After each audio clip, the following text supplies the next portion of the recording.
Hello students. देखिए आज जो टॉपिक लाइट चैप्टर आपका चल रहा था जिसमें मैंने 2 वीडियोज़ आपको बना के दे दिए। आज जो टॉपिक आपका होगा, हमें फॉर्मेशन ऑफ इमेज के बारे में आज पढ़ना है। देखो टॉपिक का नाम क्या है, formation of image by spherical mirror. ठीक है, formation of image by spherical mirror. अब स्फेरिकल मिरर से किस तरीके से इमेज का फॉर्मेशन होता है। अब स्फेरिकल मिरर 2 टाइप्स के हैं, आपको याद ही होगा। पहला क्या था, कॉनकेव, दूसरा क्या था, कॉन्वेक्स। इन दोनों टाइप के स्फेरिकल मिरर से हम इमेजेस बनाना सीखेंगे। अब इमेज देखो, मिरर है तो इमेज तो बनेगा, ठीक है, लेकिन उस इमेज का जो नेचर होगा, उस इमेज का जो साइज होगा, उस इमेज का जो पोजीशन होगा, वो ना ऑब्जेक्ट के पोजीशन के अकॉर्डिंग चेंज होता है।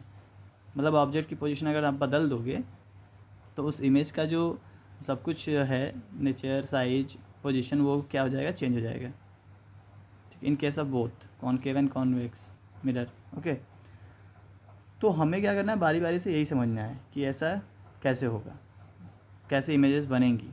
लेकिन उससे पहले आपको पता होना चाहिए कि जो रेज़ हैं, जो हम देखो भाई, किसी भी ऑब्जेक्ट का इमेज कब बनता है, जब इससे जो रेज़ जाती हैं वो मिरर पे स्ट्राइक करेंगे तभी बनेगा। स्ट्राइक करके रिफ्लेक्ट करके हमारी आंखों पे क्या होती हैं, इमेज बनाती हैं, तो हमें वही इमेज दिखती है। भाई यही ना होता है।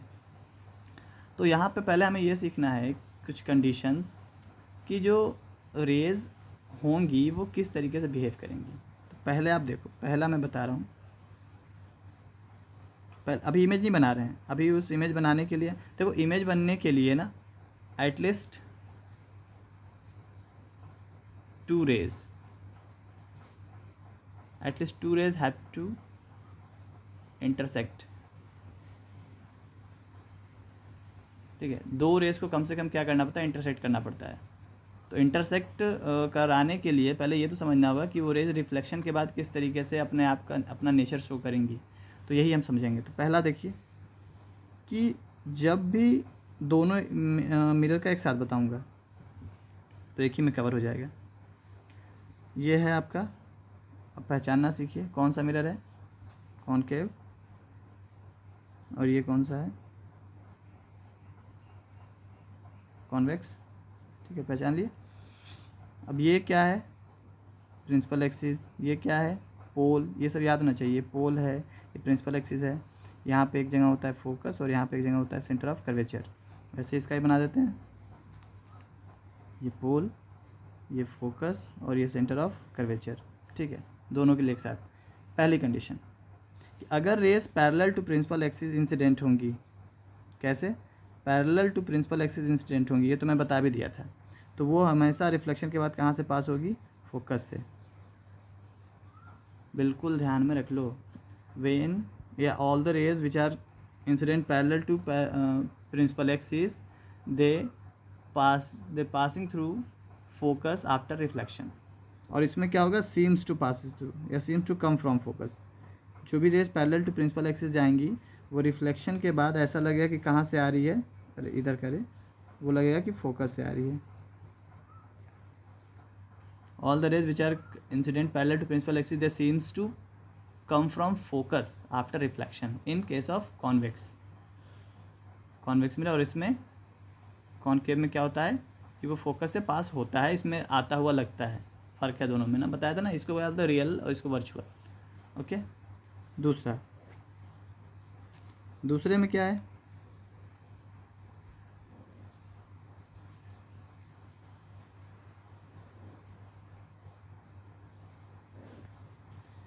दूसरे में ये है कि ये फोकस आपको याद हो जाना चाहिए, इसलिए मैं बार बार बनाऊंगा। ये pole, focus, centre of curvature, principal axis, pole, इसका इधर होगा फोकस और इसका सेंटर ऑफ कर्वेचर। ठीक है, अब दूसरा समझिए, जो भी रेज, पहला तो हो गया पैरेलल टू प्रिंसिपल एक्सिस, दूसरा होगा कि अगर कोई रेज सेंटर ऑफ कर्वेचर से पास होके जा रहा है। भाई देखो, एक ऑब्जेक्ट है तो उससे रेज हर डायरेक्शन में निकलेगी, सही है क्या। हर डायरेक्शन में निकलने का मतलब ये है कि वो कुछ ना कुछ रेज ऐसी होंगी जो सेंटर ऑफ कर्वेचर से भी पास होंगी। तो all the rays which passes through centre of curvature they retrace their path after reflection. Retrace का मतलब अपने ही पाथ को फॉलो करना, मतलब इसे आएंगी और ऐसे ही चली जाएंगी, इस तरीके से आएगा ये रे और रिफ्लेक्ट होगा, और रिफ्लेक्शन के बाद क्या होगा, वापस से इसी पाथ पे चला जाएगा, ऐसे आए और इसी से। कौन सी रेस? जितनी की जितनी सेंटर ऑफ कर्वेचर वाली होंगी वो सारी रेस, ठीक है। ये दूसरी कंडीशन। इसमें इसके लिए भी समझ लो, ये तो कॉनकेव का, कॉन्वेक्स के लिए समझ लो। अगर कोई रे है जो इस तरीके से जा रही है कि वो किसके टुवर्ड्स जा रहा है, लग रहा है सेंटर ऑफ कर्वेचर के टुवर्ड्स, ऐसे आगे बढ़ाने पे लगेगा कि ये किसके टुवर्ड्स, सेंटर ऑफ कर्वेचर के टुवर्ड्स जा रहा है, तो ऐसी रेज ऐसे जाएगी और वापस इसी अपने पाथ पे। दो कंडीशन समझ गए, पैरेलल वाले और centre of curvature. Centre of curvature जाएगा तो वापस इसी पाथ पे रिट्रेस, और इसमें जो भी race seems to go through center of curvature, they will retrace their own path after reflection। अपने पाथ को वापस से वो रिट्रेस करेगा। बुक में दिया है, आराम से पढ़िएगा, भी समझ लीजिए कि वो क्या दे रखा है। जब इसको समझ लेंगे तो समझ में आएगा अच्छे से। सेकेंड हो गया। थर्ड में क्या है, बना लेते हैं फिर से।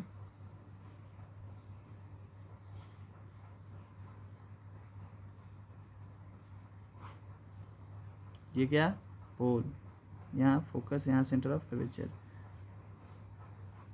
पोल, फोकस, सेंटर ऑफ कर्वेचर। तीसरी कंडीशन, अगर कोई रे पोल से जाती है, पोल पे इंसिडेंट होती है, होगी कोई ना कोई रे, तो जितना एंगल प्रिंसिपल एक्सिस से बनाते हुए पोल पे आती है, ये जो एंगल है जितना होगा, मान लो थीटा एंगल है, इतना ही एंगल बनाते हुए वो किससे, प्रिंसिपल एक्सिस से इतना ही एंगल बनाते हुए रिफ्लेक्ट हो जाएगी। ये भी थीटा ही एंगल बनेगा, दोनों का एंगल सेम होगा। इसमें सेम केस है, ऐसे आएगा और ऐसे ही वापस, ये थीटा है तो ये भी थीटा, इसमें इधर नहीं जाना ही नहीं है। पोल पर इंसिडेंट होने वाली रे प्रिंसिपल एक्सिस से जितना एंगल बनाते हुए आती है उतना ही एंगल बनाते हुए रिफ्लेक्ट हो जाती है, दोनों में सेम। करेक्ट, ये तो बहुत आसान था। ऐसे आ रहा है तो उतना ही एंगल सेम होना चाहिए, ये वाला दोनों एंगल, जितना एंगल बनाते हुए आएगी उतने एंगल बनाते हुए वापस चली जाएगी, ठीक है। फोर्थ,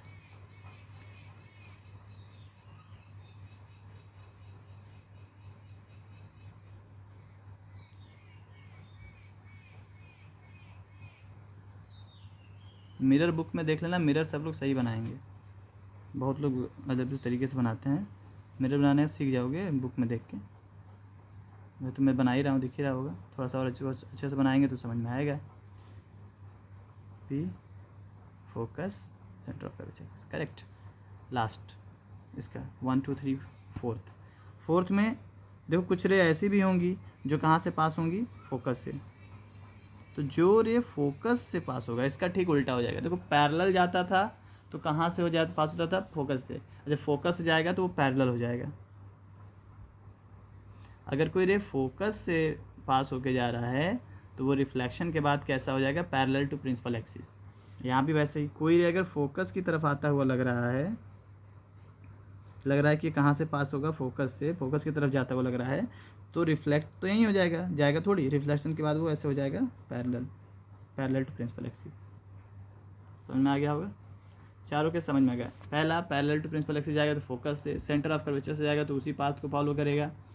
तीसरा पोल पे जाएगा, जितना एंगल बनाएगा वो प्रिंसिपल एक्सिस से उतना ही एंगल बनाते हुए रिफ्लेक्ट हो जाएगा। और फोर्थ, फोकस से पास होगा तो अपने प्रिंसिपल एक्सिस के क्या हो जाएगा, पैरेलल हो जाएगा। इन सारे ही मतलब कॉन्वेक्स के लिए 4 और कॉनकेव के लिए 4, कॉनकेव और कॉन्वेक्स दोनों के लिए 4 जो ये हैं, इन्हीं की हेल्प से हम क्या करेंगे, इमेज का फॉर्मेशन करेंगे, ठीक है। तो पहला जो होगा image formation by concave mirror. तो इस वीडियो में पहले मैं आपको क्या बताऊंगा ना कि पोजीशंस बता दूंगा ऑब्जेक्ट के, फिर इमेज का फॉर्मेशन हम देखते हैं आगे। तो पहला क्या, image formation by concave mirror. Concave mirror से इमेज फॉर्मेशन के लिए ऑब्जेक्ट की पोजीशन क्या क्या होंगी वो सीख लो। मैं यहाँ पोजीशंस ऑफ ऑब्जेक्ट दिखा रहा हूँ, पहले पोजीशंस ऑफ ऑब्जेक्ट, ठीक है। फिर उसके बाद इसमें एक अगला कॉलम हमें फिल करना होता है, पोजीशन ऑफ इमेज, ठीक है, ये थोड़ा बड़ा बन गया। Position of object, position of image, फिर तीसरा होता है आपका साइज ऑफ इमेज, और चौथा होता है नेचर ऑफ इमेज। ये 4 चीज़ें हमें फिल करनी होती हैं। ऑब्जेक्ट का पोजीशन, ऑब्जेक्ट का इमेज का पोजीशन, इमेज की साइज। अब देखो क्या क्या बातें होंगी। इस पोजीशन तो कॉनकेव मिरर के केस में 6 पोजीशन होंगे, 6 पोजीशन होंगे किसके, ऑब्जेक्ट के। तो 6 इमेज के पोजीशन होंगे। साइज में आता है या तो बड़ा हो गया तो छोटा या बराबर। तो जो बड़ा होता है उसको बोलते हैं इनलार्ज्ड, जो इमेज बड़ी बनती है उसको बोलते हैं इनलार्ज्ड, छोटे को बोलते हैं डिमिनिस्ड, और इक्वल है तो इक्वल इन साइज। मैं आपको टर्म्स बता रहा हूँ जो यूज़ करना है आपको। छोटा बना है इमेज तो डिमिनिस्ड, बड़ा बना है तो इनलार्ज्ड, इक्वल बना है तो इक्वल। और नेचर में भी 2 बातें आती हैं। जिस साइड से आप रे सेंड कर रहे हो, जिस साइड आपका ऑब्जेक्ट है, अगर उधर ही इमेज बन गया मिरर में, जिस तरफ से आप ऑब्जेक्ट रखे हो, जिस तरफ से आप रे भेज रहे हो, अगर उधर ही इमेज बन गया उसी साइड, 2 साइड है इसका, मिरर के आगे मिरर के पीछे, तो मिरर जिधर आप ऑब्जेक्ट रखे हो उधर ही अगर इमेज बन गया तो उसको बोलते हैं रियल इमेज। तो नेचर में 2 बातें आती हैं, रियल, वर्चुअल। रियल या वर्चुअल। वर्चुअल कब होगा, जब पीछे बनेगा। तो जिधर तुमने ऑब्जेक्ट रखा है उसके अपोजिट में अगर इमेज बन जाए तो वर्चुअल ऑब्जेक्ट कहलाता है, वर्चुअल इमेज कहलाता है। तो ये रियल होगा या तो वर्चुअल होगा। और दूसरी चीज़ होती है, या तो इमेज जैसे तुमने ऑब्जेक्ट सीधा रखा है, जैसे तुमने ऑब्जेक्ट का पोजीशन है वैसे ही इमेज का पोजीशन बने, मतलब ऐसे रखा है तो ऐसे, उल्टा रखा है तो उल्टा। जिस तरीके से आपने ऑब्जेक्ट रखा है उस तरीके से ही इमेज बन जाए। अगर ऐसे रखो सीधा तो इमेज भी ऐसे बन जाए, अगर ऐसे रखे हो तो इमेज भी ऐसे ही बने। तो इसको बोलते हैं मतलब एक तो रियल और वर्चुअल तुमने समझ लिया, अगर इस तरीके से और इस तरीके से, इसको बोलते हैं, एक तो होता है इरेक्ट, ठीक है, कैसा होता है, इरेक्ट। इरेक्ट का मतलब सीधा, और एक होता है इन्वर्टेड। तो जिस तरीके से तुमने अगर रखा है इमेज उस तरीके से बन जाए तो उसको बोलते हैं इरेक्ट। और अगर जिस तरीके, अगर मान लो इस तरीके से इमेज रखे और उल्टा बन जाए, तुमने ऑब्जेक्ट ऐसे रखा और इमेज बन गई उल्टी, या ऑब्जेक्ट ऐसे रखा और इमेज बन गया ऐसे सीधा, तो इसको बोलते हैं इन्वर्टेड। क्या बोलते हैं, इन्वर्टेड। तो नेचर में 2 टाइप, रियल और वर्चुअल के साथ इन्वर्टेड और इरेक्ट। इसमें से कोई एक ही चीज़ होगा, इसमें से कोई एक ही चीज़ होगा, या तो रियल इन्वर्टेड एक साथ या तो वर्चुअल इरेक्ट। और एक चीज़ आपको मैं यहीं पे कोड बता देता हूँ, रियल हमेशा इन्वर्टेड इमेज होती है। रियल जो इमेज बनती है वो हमेशा इन्वर्टेड बनती है, मतलब जैसा आप ऑब्जेक्ट रखोगे उसका ठीक उल्टा बनता है। और वर्चुअल हमेशा इरेक्ट बनता है, ठीक है। साइज में मैंने 2 बातें क्या बताई, इनलार्ज्ड और डिमिनिस्ड और इक्वल। पोजीशन तो पता चल जाएगा। 6 पोजीशन के नाम बता दे रहा हूँ ऑब्जेक्ट के। पहला हम सीखेंगे ऑब्जेक्ट कहाँ होगा, एट इन्फिनिटी। दूसरा होगा बियॉन्ड, ये अगले वीडियो में हम करेंगे। सी फॉर सेंटर ऑफ कर्वेचर ना, समझ जाना, बियॉन्ड सेंटर ऑफ कर्वेचर। तीसरा होगा between, sorry, at centre of curvature. Beyond मतलब पीछे, सेंटर ऑफ कर्वेचर पीछे, जैसे ये है तो इसके पीछे ऑब्जेक्ट होगा, एट सेंटर ऑफ कर्वेचर। तीसरा होगा between C and F, C and F, इन दोनों के बीच में कहीं ऑब्जेक्ट होगा। पांचवा होगा आपका फिफ्थ, एट फोकस, अब फोकस पे रखा होगा ऑब्जेक्ट। और सिक्स्थ होगा बिटवीन